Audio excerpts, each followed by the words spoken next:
Hey everybody, Marcus Crawford here with the Idaho Quadcopter channel. Hey, this video is kind of an introduction to the Fimi app and to the menu and in how to do calibrations and settings on your Fimi X8 SE.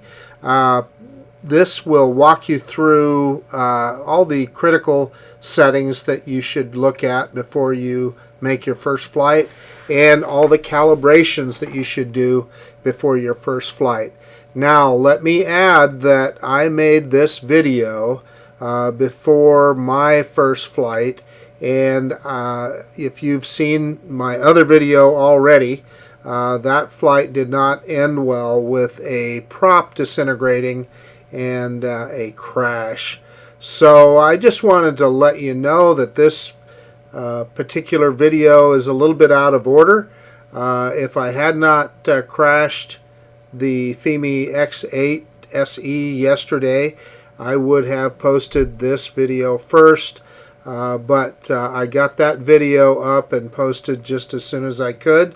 And I will say that I still plan on flying the Fimi X8 SE. I do have a spare prop. I have been in touch with Fimi, so I'll keep everybody appraised of how all that comes out. And I will say that I'm going to go through this whole process again with the Fimi X8 SE. I'm going to double check all of the calibrations and look at all the menus and of course test the engines, etc. before I attempt another flight. But anyway, I hope this video helps you and shows you what to expect and what you need to look at with your Fimi X8 SE. Hey everybody, Marcus Crawford here with the Idaho Quadcopter channel. Hey, I've been talking about this for a while, so you may or may not know, but I in the mail yesterday I got the Fimi X8 SE in. So before I take it out for the first flight, I want to go through the app and go through all the settings and calibrations and make sure everything's right. What I'll tell you is that this drone, there's a couple things that are kind of interesting about it. It got shipped to me from Thailand, which I know was made in China. How it came from Thailand, I got it through Banggood.com, and the box was pretty beat up when I got here, as typical. You know what they say about Banggood, the box is banged real good. But the quad and everything appears to be in great shape, so that's the main thing. But the other thing about it was the assembly date. We're on May 4th right now. May the 4th be with you. And this particular drone, it says on the box, was assembled, put together, manufactured in April. So it's less than a month old. So that's kind of interesting. At least I know I've kind of got the latest and greatest here. But anyway, what I want to do is hook the phone up, go through the app, and look at all the calibrations and make sure they're right. I've got a little confession to make right now. I've already done that once. What I wanted to do was walk it through it with you folks, walk through it together, and both of us looking at it for the first time. But unfortunately, I went through the whole thing, and for some reason the screen recording quit on my phone, so I don't have any of that. So we're going to start over and we're going to go through it. But one thing about it is I'll know what I'm doing and we'll be a little faster at it. So first thing I'm going to do, tells me screen recording was saved in video, so we better look at that. So now what I found out earlier, I tried to put the phone in the controller with my case on the phone, and it just didn't work. So this is going to be one of those that you have to take just the phone out by itself. So I'm going to go ahead, before I put it on, I'm going to go ahead and get on the page of the app, and of course it's coming up. Yeah, there we go. So there's the main page that you'll get on. And so let me, so what I found out is you want to insert the, get this under here where hopefully the camera can see it. You insert the cable first. And then we'll push out here, and there's a little indented spot, so it's that easy to get the phone in there. And I went through earlier, registering with Fimi. Now I will say this, I had a Mi 4K drone before, and I had been registered, but that registration didn't work, so evidently this is different. So I just re-registered, which was no big deal, of course. So entering the device, and we're going to turn on the controller now, a short and then a long click. And the controller comes on, or will come on, blinking red here. And the first thing that I want to do is do the controller calibration itself. I think that's appropriate to probably do that first, so without even turning on the drone yet. So on this app we see the little icon that looks like a controller. We're going to click on that, and RC calibration at the top. So I'm going to click on that and start. So it's calibrating the center points, and now it wants me to go each direction. So we're going to go left, down, right, and up. And then with the right side, we're going to go left, down, right, and up. And now the gimbal dial, it wants us to go both directions on that. So it says calibration succeeded. That's simple. So then let's turn on the drone now. Let's go back into the main menu, and we're going to go through this menu one at a time. So I'm going to go ahead and turn the drone on and see if we can get connected. So just like DJI, a short click and then a long click.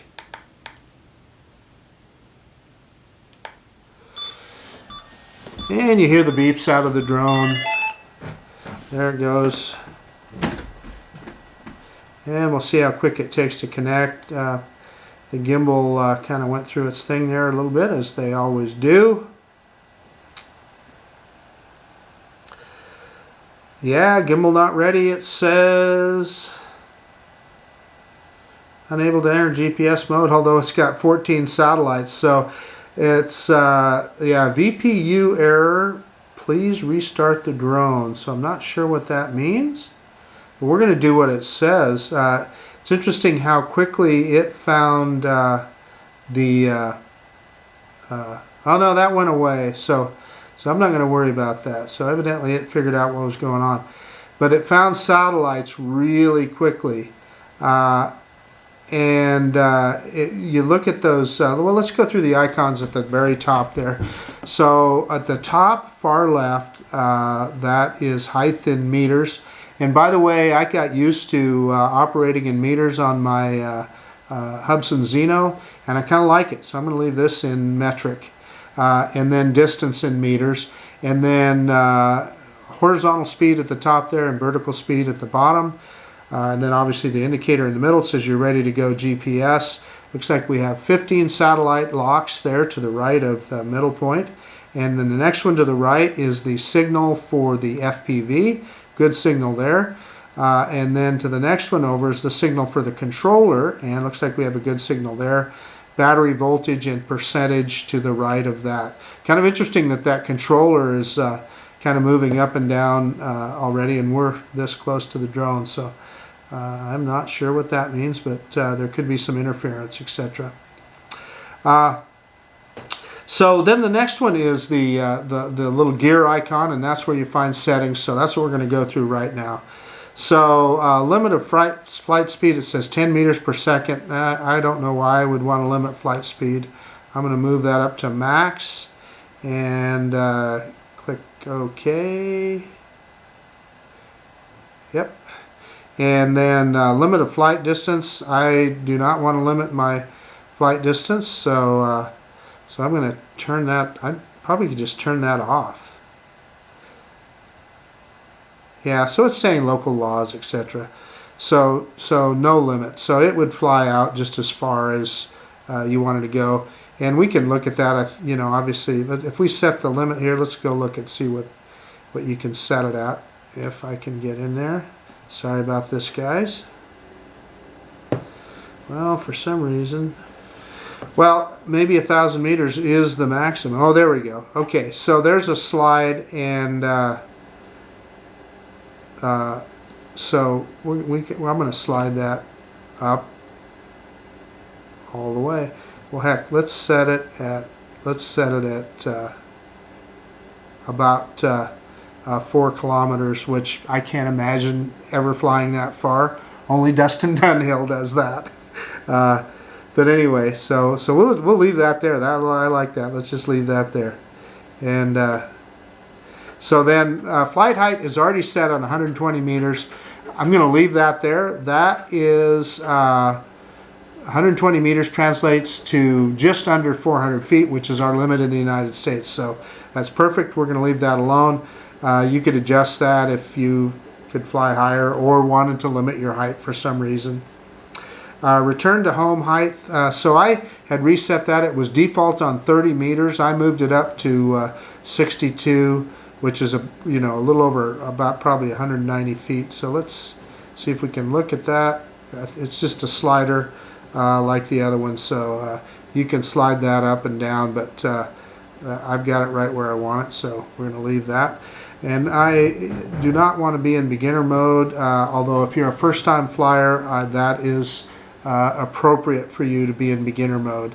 Sport mode, I do not want to be in sport mode either. That just typically when you put a drone in sport mode, it locks the gimbal and it flies faster. So I've never felt a need for sport mode. I know some people use it if they're way out and they want to return home faster. Although, doesn't that burn up more battery? Heck, I don't know, but it's nothing I've ever messed with. Precise landing, I always want to leave that on. I like precision landing. I use it on DJI products for sure. Although many times if you're going to hand launch and hand land, you might not want it. This particular drone, I don't know if it's conducive to hand launch and hand land. That's something we'd have to find out, although a common complaint is the gimbal is pretty close to the ground, so you sure wouldn't want to be landing this. You want to land it on a flat surface because of grass or something could interfere with the gimbal. So then compass calibration, let's go through that real quick. So we're going to hit start here, and yeah, so it's going to want us to turn it clockwise, horizontal calibration.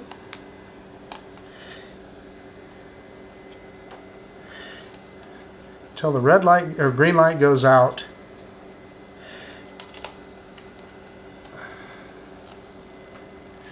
Yep, and so then we turn it up, the red light is on. And we're turning it until the red light goes out. Yeah, calibration succeeded.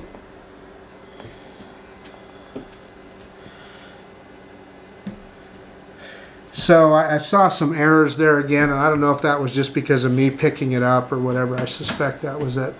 So we did the compass calibration. Let's do the Imu check. That's the next one down. That is simply punching that button. You want the drone on a flat surface when you do that. That's the Imu, if I understand correctly, it kind of tells the drone where it's at in space. That's horizontal kind of calibration. Tells it which way it's looking, so it tells you to have it in a stable place. So that's what we're doing.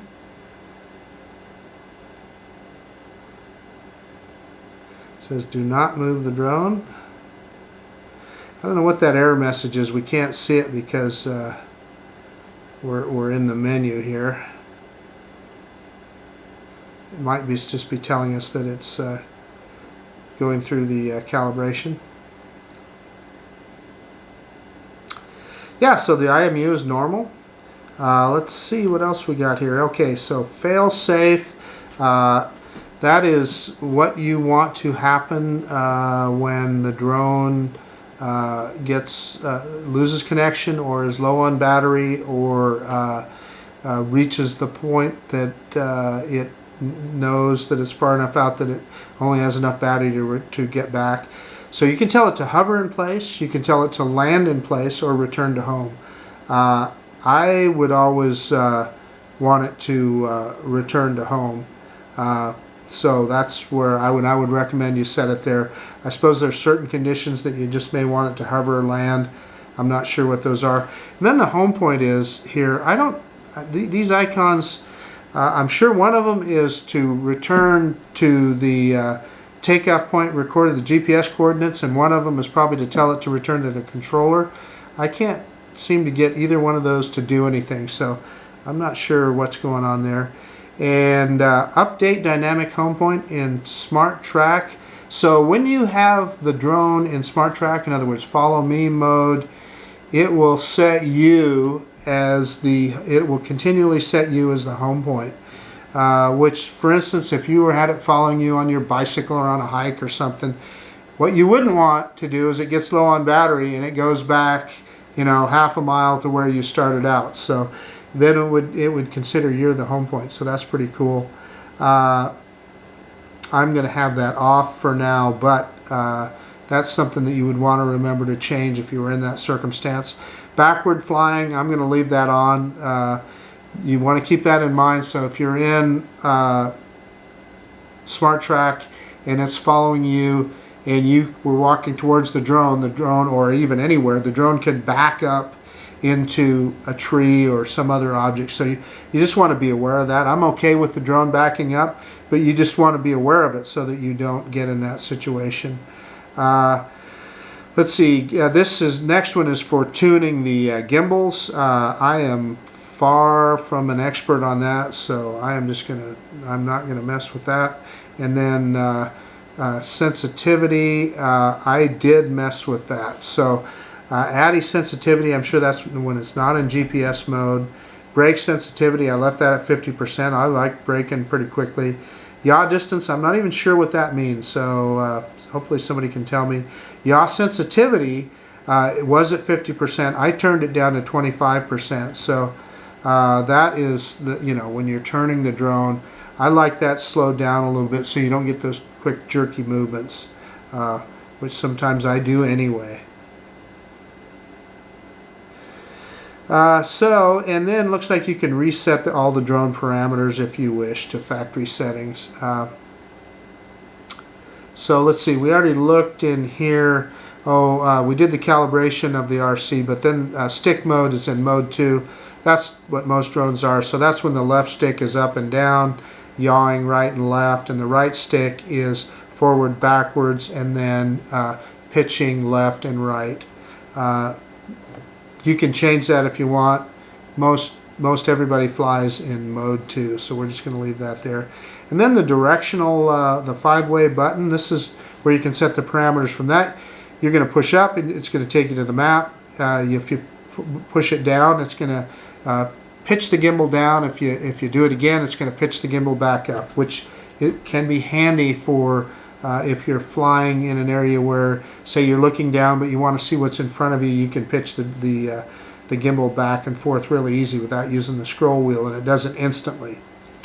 And then to the left it'll check the batteries, and to the right it'll do a self-check, and so you would press it to get into the media, which I don't know why you wouldn't want to do that while you're flying, I don't think. So anyway, that is everything there. I know you can reset the parameters there again too. Next one is gimbal, and gimbal calibration. To calibrate we'll want to calibrate the gimbal, so we're just going to press that button and it'll go through a self-calibration, and it wants you to be horizontal and perfectly stable, so that it's sitting on the table. We're going to click start, and it is just calibrating. Please keep the drone still. Calibration succeeded. So we'll turn that off, and then the drone typically, yeah, the gimbal is going through its paces right now.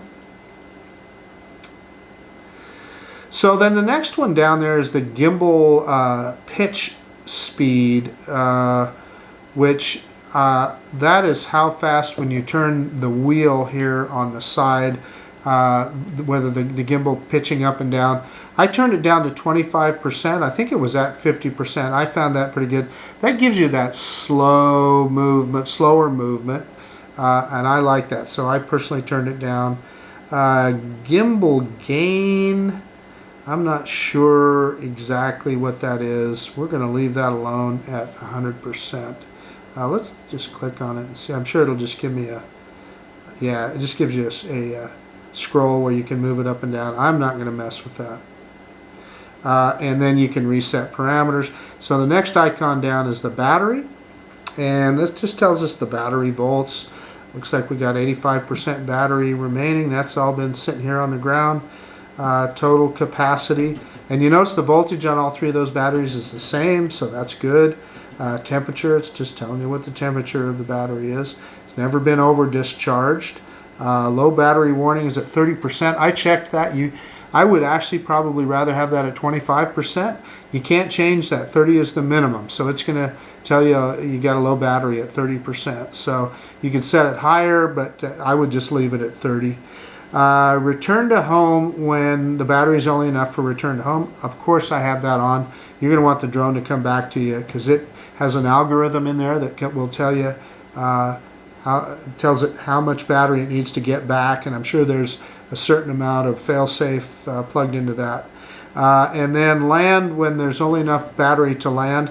I've got that on too. I don't know why you would turn that off. Now the risk there is that the battery is low enough, and say you were over water or something, it's just going to go down and try and land in the water. Well, if you're out of battery, you're out of battery. But you know, I know a guy that had a Xeno that he thought he'd lost his drone and he'd lost connection. Well, when it got low enough battery, it just landed in place, and it was found, and so he got his drone back. And it fortunately was not in a tree; it was in a flat, safe spot where it landed. So that's why I would leave that on. Different strokes for different folks, and then you can reset the parameters there too. Next one down is yeah, we want the map on standard, I guess. I'm not sure what the difference there is, or satellite. And then calibrate for China. No, we're not going to do that. I'm going to leave it on metric. As I said, when flying the Hubsan Xeno, I got to where I liked the metric because it's all multiples of 10. So I'm going to leave it on metric. I got used to it and I like it. Firmware update. So I looked at that earlier. I believe that this button would be lit up if I did not have the latest firmware, and I evidently I do, so that button is not lit up. Oh, I just thought I've got my phone in airplane mode, so that could affect it possibly. But anyway, so I'll have to check that later. Sorry, we'll go back in there. And then maintenance mode. So this just tells you sensor parameters, which I have no idea what that means. Guys that are smarter than me will know what that is. Flight log should show no flights. Yep, no flights. And then system status code. I have no idea what those means. I'm sure that's some kind of a maintenance deal, but anyway, that's what that is. So that's everything on this menu. So let's go back into the main screen here, and we can go through. We already went through all the icons at the top. Camera settings, we are now in video mode, so we can look at those. I clicked those three little vertical lines at the top. So I've got it in auto. Let's go to manual and see what it changes. Yeah, you can change the ISO, it looks like. I'm always stay in auto. And then here you can change the format, video mode, video size. 4K 30 is what I'll always be shooting in the highest quality. That's what I want. White balance I leave on auto. I'm an auto guy. I'm not, you know, I just don't know enough about it. Color, it's got some different choices there. I'm just going to always leave it in general. Vivid, I guess, would give you brighter colors. So, you know, you could potentially want to do that. And then nostalgia and classic. I don't know. Some people might use those when they get in an arty mood, but not me. And then style. That's where you can control saturation and contrast. There again, I'm always going to leave everything in auto. But I recognize that there are people that will not want to do that. So grid lines, that's where you can turn the grid lines on. As you can see, I already have them on. I like grid lines. That helps you adjust that gimbal with a rule of thirds. 1/3 sky, 1/3 what you're looking at, and 1/3 ground.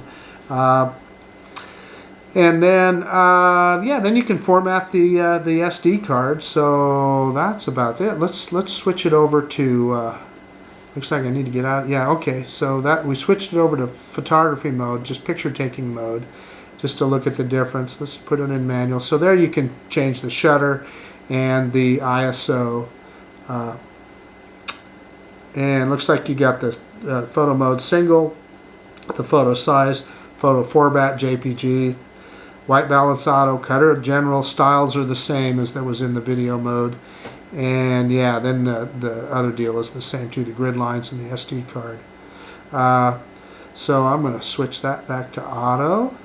But you can adjust the EV value that's with this scroll wheel on the right. And so that is, if you were going in a bright sun, you would turn that down. If you were going in a dark area, you could turn it up. So yeah, let's go back into, I'm going to put it back in video mode here. And then this next button is going to be the take you into the media library. And I had taken a picture earlier, so that picture is showing up there in the album. And then let's see, the next little icon down below looks like a little Android or something. That is all the flight modes, so it's kind of cool.